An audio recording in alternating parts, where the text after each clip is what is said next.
안녕하세요, 박 대표입니다. 대한조선이 어제도 빠졌는데 오늘도 살짝 하락하는 모습입니다. 최근에 보시면 이 조선주라든지 방산, 원전 이런 종목들 주가가 살짝 브레이크가 걸리고 있습니다.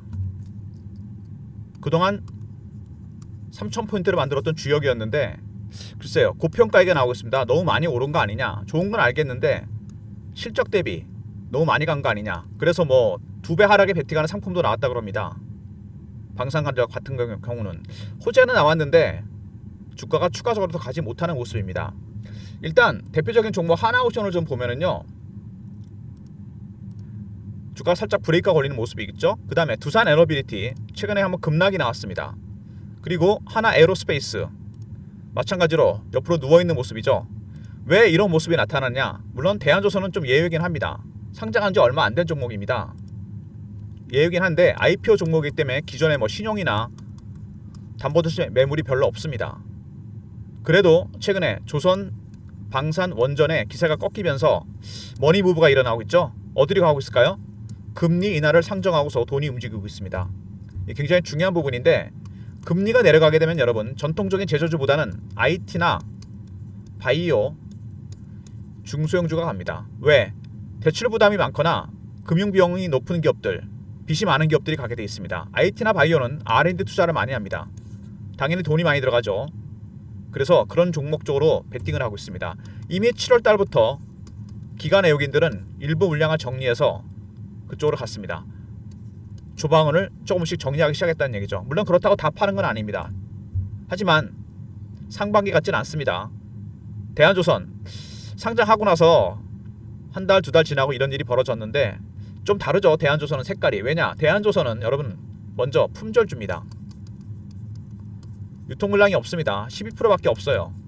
중소형주보다 적습니다. 두 번째, 1대 주주와 2대 주주 KHI와 삼성증권, 사모펀드 목적이 뭐죠? 수익입니다. 주가를 이대로 방치하지 않습니다. 얘네들은 팔고 나가고 싶어합니다. 환수를 해야 될 거 아닙니까? 일단 공모가 5만 원에 상장해서 한번 급등이 나왔죠. 더블 났다가 40% 30% 빠지고 횡보 구간이 이어지고 있습니다. 다음에는 급등 아니면 급락일 텐데 미리 대비를 해야 됩니다. 전체 업황으로 봐서는 조금 꺾이는 모습이긴 한데 대한조선은 워낙 예외적인 종목입니다. 왜냐하면 KHI는 같은 계열사인 K조선을 매각하기로 했습니다. 대한조선도 당연히 매각 가능성이 상당히 커지고 있죠. 이런 것도 염두에 둬야 됩니다. 먼저 대한조선 최근 이슈에 대한 분석, 차트적인 부분, 대응 전략 리포트 순서로 진행하려고 합니다. 먼저 대한조선 보시면은요, 최근에 몇 가지 이슈가 나왔었는데 그 전에 수급적인 거 살짝 한번 보겠습니다. 이게 상장한 지 얼마 안 됐는데 이렇게 대차가 많이 늘어났습니다. 이게 굉장히 부담되죠. 공매도했다가 환매수, 스퀴즈 가능성이 있습니다. 그리고 최근에 보시면 시장에서 전체적인 시장이 문제가 생긴 게 좀 있죠. 신용융자와 담보대출 금액이 폭발적으로 늘어났습니다. 대차 늘어난 거, 그 다음에 신용융자 담보대출 늘어난 거, 변동성이 상당히 커지게 됩니다. 레버리지가 들어간다는 얘기죠. 수급적인 측면에서 외국인들이나 기관들은 관망하고 있습니다. 두 번째, 신용융자와 담보대출이 늘어났고, 세 번째, 공매도. 이런 수급적인 요인 때문에 급등락 가능성이 있다는 거. 최근 이슈 먼저 간단히 체크해 보고요. 차트적인 부분, 대응 전략 리포트 순서로 진행하려고 합니다. 대한조선 품절주라는 거, 1대 주주와 2대 주주가 수익 환수가 목적이라는 거 큰 변수가 됩니다. KHI 계열사에 조선 IT 무역이 있는데 K조선은 먼저 매각이 결정됐습니다. STX 조선해양이죠. 부실한 기업을 살려서 매각을 합니다. 그 다음 수순은 대한조선일 가능성이 상당히 큽니다. 왜? 올해만큼 조선주를 팔기 좋은 시기는 없지 않습니까? 이미 하나오션은 산업은행에서 블록들이 시작했습니다. 조선주의 슈퍼사이클이 시작되면서 업황도 살아나고 K조선은 매각 대금이 거의 5천억 정도 됩니다. 대한조선도 만만치 않은 금액으로 매각이 예상되는 부분이에요. 이거 굉장히 중요한 부분입니다. 그리고 조선업에 200조를 투자하겠다. 마스가 프로젝트입니다. 미국의 조선업을 살려주겠다. 당연히 한미 간의 윈윈 전략입니다. 수혜해 볼 가능성이 상당히 크고요. 그리고 상장 후 고금리 차입 부담에서 재무구조 개선하겠다. 부채비율 100% 밑으로 떨어뜨리겠다. 굳이 부채 비율을 100% 떨어뜨리겠다.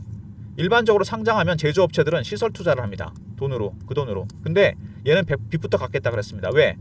빚이 많은 기업은 매각이 어려워집니다. 빚을 갚게 되면 기업 가치가 올라가고 당연히 그 다음은 매각 수순이죠. 여기서도 추정할 수 있습니다. 그 다음에 영업이익이 625억, 전년 대비 84%가 증가했습니다. 영업이익률이 22%나 됩니다, 여러분. 어마어마한 기업이에요. 이렇게 좋은 스펙으로 빚부터 갚고 이익도 줄이고 이익도 늘어나고 이 두 스펙으로 매각을 염두에 두고 있다는 겁니다. 그 다음에 망할 것 같아 낚기는 지켰다. 운이 없었던 기업이죠. 기술력은 뛰어난 기업인데 2009년 모기업 부도났고 워크아웃 돌입하고 2014년에 법정관리, 2020년에 KH에 인수됐습니다. 근데 운이 좋았던 건지 조선주의 슈퍼사이클이 시작됩니다. 하나오션을 보시면은요, 여러분 차트상에서 극명하게 나타납니다. 슈퍼사이클이 두 번째 왔는데 첫 번째는 2004년 5년이었습니다. 이때. 그리고 한 20년 가까이 만에 올라오기 시작하죠. 2004년 5년 중국이 세계 공장으로 떠오르면서 조선 철강 원자재 해운 이런 게 갔습니다. 이때가 조선주의 첫 번째 슈퍼사이클이었어요. 두 번째 슈퍼사이클 코로나 끝나고 시작되죠. 물동량이 늘어나고 친환경 배수가 늘어나고 배들의 교체 시기가 나타났습니다. 그래서 조선주가 작년 재작년부터 올라가기 시작합니다. 대한조선도 당연히 그것 때문에 덕을 많이 봤다고 봐야 되겠죠. K조선도 마찬가지고 흑자 전환했습니다. 매각을 추진한다.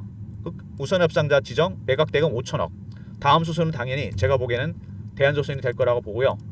그리고 기간 의무부여 하각이 80%, 유통 비율은 12%밖에 없습니다. 품절주예요. 여러분 품절주는 양날의 칼입니다. 올라갈 땐 좋지만 내려갈 땐 팔 기회가 없을 수 있어요. 굉장히 중요한 부분입니다. 품절주라고 마냥 좋은 게 아니라는 거. 일단 미국의 조선업을 살리겠다. 200조 마스가 프로젝트. 우리나라 조선소들 다 수혜볼 가능성이 크고요. 두 번째, 빚부터 갚겠다. 가치를 올려서 매각시키겠다는 겁니다.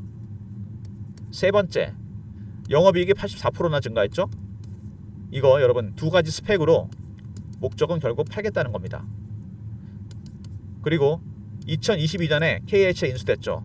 조선주 슈퍼사이클을 만들어서 실적이 상당히 개선이 됐습니다. 그리고 K조선 매각이 결정됐죠. 매각 대금 5천억입니다. 그리고 가장 중요한 거 품절주라는 거. 일단 이것 때문에 대한조선이 주가가 급등할 가능성이 있다는 겁니다. 이 주봉으로 봤을 때도 그렇고 일봉으로 봤을 때도 그렇고 5만원짜리가 더블 났었죠. 그 40% 정도 빠진 다음에 옆으로 행보하고 있습니다. 급등 아니면 급락인데 문제는 박 대표가 KHI에 블록딜 보고서를 입수했다는 겁니다. 47%를 전량 다 팔진 않습니다. 하지만 일부 물량을 정리합니다. KHI의 블록딜 AB 보고서에 보면은 얼마에 누구한테 넘길지 이런 얘기들이 나오고 있습니다. 제가 PB 펀드 매니저 오래 하면서 만든 인맥이 있습니다. 펀드 매니저, PB, 애국계 증권사 운용사 직원들 여기서 확인한 정보입니다. 이 블록딜 보고서 참고해서 제가 대응 전략을 미리 만들어 놨으니까요. 그거에 따라 대응하시면 됩니다. 그리고 차트적인 부분을 보면은 뭐 상장한 지 얼마 안 됐기 때문에 일단 보시면은 여기서 한번 하락이 나왔죠. 그리고 다시 반등 나왔다가 옆으로 다시 꺾이는 모습입니다. 밑으로 좀 내려가는 모습입니다. 아직은 추세가 완벽하게 깨지진 않았어요. 근데 사실 이 기술적인 부분은 품절주한테는 크게 해당이 없습니다. 왜냐하면 언제 급등이 나고 언제 급락이 날지 예측이 거의 불가능해요. 이런 것들은. 단지 중요한 건 뭐냐면 세력들의 기술적 신호와 패턴을 포착해야 된다는 겁니다. 움직이기 전에 이게 바뀌게 되거든요. 왜냐하면 매집에도 네 가지 단계가 있습니다. 저가 매수, 구간 매수, 근저보가, 시장가. 지금은 저가 매수 단계입니다. 이 저가 매수 단계가 1단계에서 2단계, 3단계로 바뀌기 시작하면 주가는 급등하기 시작합니다. 그리고 말씀드린 대로 대한조선은 공매도가 많은 종목이라고 했습니다. 여기서 급등이 나올 수 있죠. 그러면 따라 들어가겠죠. 또 공매도 때릴 수 있습니다. 공매도가 나오게 되면 급등했다 급락하고 밑으로 때렸을 때 다시 반등이 나오게 됐습니다. 왜냐하면 공매도는 수급이 꼬인 거기 때문에 이상 수급이기 때문에 정상으로 돌아가게 됐어요. 그리고 스키즈가 나오게 되면 주가 급등 나오게 됩니다. 여러분 미리미리 대비하셔야 돼요. 먼저 대한조선 품절주라는 거 12%. 두 번째 1대 주주와 2대 주주는 목적이 오래 수익입니다. 빨리 수익을 환수하고 싶어 하겠죠. 세 번째, 최근에 조선방산 원전이 조금씩 꺾이고 있다는 것도 변수고 금리가 시장의 테마가 되고 있습니다. 이런 변수들을 감안해야 돼요. 그래서 박 대표가 대응 전략 자료를 만들었습니다. KHI의 블록들 대응 전략에 따라 전략 자료를 만들었어요. 매매 전략이 들어가 있고 신호를 포착하고 패턴을 분석하는 방법이 들어가 있습니다. 왼쪽에 보면 이렇게 시나리오별로 타점을 잡아놓은 게 보이시죠? 010-3158-8575 대안하고 알려보내시면 리포트를 보내드립니다. 대한조선 대응 전략 리포트고요. 그리고 제가 실시간 대응방도 만들었습니다. 얼마 전에 그리고 참 제가 83,000원 전에 매수 신호도 드렸습니다. 이런 식으로 매수 신호도 드리고 자료 분석, 이슈 분석, 차트 분석, 주식 교육도 공부하는 진행하는 방입니다. 영상을 구독하신 분들 문자 승인이라 보내시면 방에 입장시켜 드립니다. 텔레그램 방과 대응 전략 리포트 둘 다 챙기시고요. 그리고 주가가 급등날 가능성이 있기 때문에 SMS를 통해서 문자 신호를 받고 싶다는 분이 많았습니다. 빠르게 대응하기 위해서 제가 그래서 예전에 에러스 일렉트릭을 매매할 때 보냈던 문자 신호인데요. 종목명, 매수가, 비중, 사유 이렇게 신호를 드릴 겁니다. 여러분 010-3158-8575 문자로 대안이라 보내시면 매매 타점을 문자로 정확하게 공유해 드리도록 하겠습니다. 텔레그램 방과 문자 신호, 리포트까지 말씀을 드렸고요. 아까 말씀드린 대로 시장에 변화가 오고 있습니다. 이번에 한은 금리 동결했고 다음 달 9월 16일 17일 날 연준에서 금리 인하 가능성이 커졌습니다. 금리가 내려가면 과연 어떤 섹터 종목들이 수혜를 보게 될 것인가? 그리고 금리나 수혜 종목들 탑픽 10종목 박 대표가 미리 다 발굴해서 타점까지 다 잡아놨습니다. 물론 조방원이 더 갈 수 있습니다. 하지만 이제는 어느 정도 한계에 왔다는 거죠. 고평가 논란이 나오고 있습니다. 실적 비해서 너무 많이 갔다는 거죠. 그리고 이미 7월 달부터 말씀드린 대로 기관 내역에는 정리를 하고 있습니다. 그래서 들어간 섹터가 IT, 바이오, 중소형주들입니다. 빚이 많고 대출이 많은 기업들. 여러분도 미리 베팅하셔야 됩니다. 얼마 안 남았어요. 연준 9월 16, 17일이면 3주밖에 안 남았습니다. 이제 배너 있는 번호로 금리라고 보내주시면 제가 리포트를 보내드리도록 하겠습니다. 금리 수혜주 리포트입니다. 자료 미리미리 챙기시고요. 먼저 대한조선 관련해서 매매 타점 대안하고 알려보내신 리포트 KHI의 블록들 대응 전략과 매매 전략이 들어가 있고요. 구독자분들 승인 보내시면 공부방에 입장시켜드리고 세 번째 대안하고 보내시면 문자 신호로 타점을 알려드립니다. 모든 무료 서비스는 010-3158-8575 여기로 신청하시면 되고요. 자료가 안 들어온다 스팸 문자 확인하시고 한 번 더 보내주시고 아니면 이메일 주소를 보내시면 요청하신 자료를 그쪽으로 보내드리도록 하겠습니다. 이 조선주들 대한조선은 조금 예외이긴 한데요. 전체 업황이 좀 흔들리게 되면은 이것도 예외가 없습니다. 근데 단지 변수가 뭐냐면 품절주기 때문에 만약에 방향이 잡히게 되면요 여기서 횡보 구간이 끝납니다. 급등 아니면 급락이에요. 중간은 없습니다. 이런 종목들은. 그리고 1대 주주와 2대 주주가 모두 투자회사 사모펀드입니다. 경영을 할 생각은 별로 없죠. 목적은 경영이 아니고 뭐죠? 수익입니다. 이 상태로 주가를 방치하지 않을 겁니다. 그래서 상방 가능성이 큰데 물론 그 전에 많이 흔들 수 있다는 겁니다. 여기서 한번 고를 판 다음에 땡길 수도 있다는 거죠. 이런 모든 시나리오 타점. 왜냐하면 최근에 대표적인 종목이죠. 원전 두산 에너비티가 급락이 나왔습니다. 이게 51,100원까지 갑자기 순간적으로 확 빼버렸어요. 이거 왜 그런지 아십니까 여러분? 개인의 신용이나 담보대출이 들어왔던 게 털린 겁니다. 개인만 털렸거든요. 왜? 개인들의 매매는 심리에 좌우됩니다. 거의 피어와 포머죠. 피어의 국면에서 팔아야 되는 게 아니고 사야 되는데 거꾸로 했고 포머의 국면에서 팔아야 되는데 삽니다. 여기서 포머의 국면에서 물량이 털린 겁니다. 개인만 털렸다는 얘기죠. 이런 현상이 대한조선도 나타날 수 있다는 얘기입니다. 대한조선은 더 예리하게 빠질 수 있죠. 왜? 품절 주기 때문입니다. 예상외로 블록들 때문에 땡길 수도 있겠지만 그 전에 한번 확실하게 밑으로 뺐다가 고를 파고 땡길 수 있다는 얘기입니다. 이런 모든 예상 가능한 시나리오, 타점 리포트에 넣어놨고요. 최종적인 목표가 블록딜 전략에 따라 짜놨습니다. 시나리오와 타점 그리고 텔레그램 방 들어오시면 이런 내용이 실시간으로 공유되고요. 아무래도 호가 공백이나 매물 공백 때문에 대응이 어려운 종목입니다. 급등 급락이 나오죠. 쑥 뺐다 쑥 올라갑니다. 문자를 대안이라 보내시면 매매 타점을 정확하게 공유해 드리도록 하겠습니다. 변화하는 시장에 대응하기 위해서 여러분 기민하게 움직이셔야 됩니다. 박 대표의 리포트, 텔레그램 방, 문자 신호까지 확실하게 챙기시기 바랍니다. 그리고 대한조선 같은 종목들은 여러분 말씀드린 대로 예측을 불허합니다.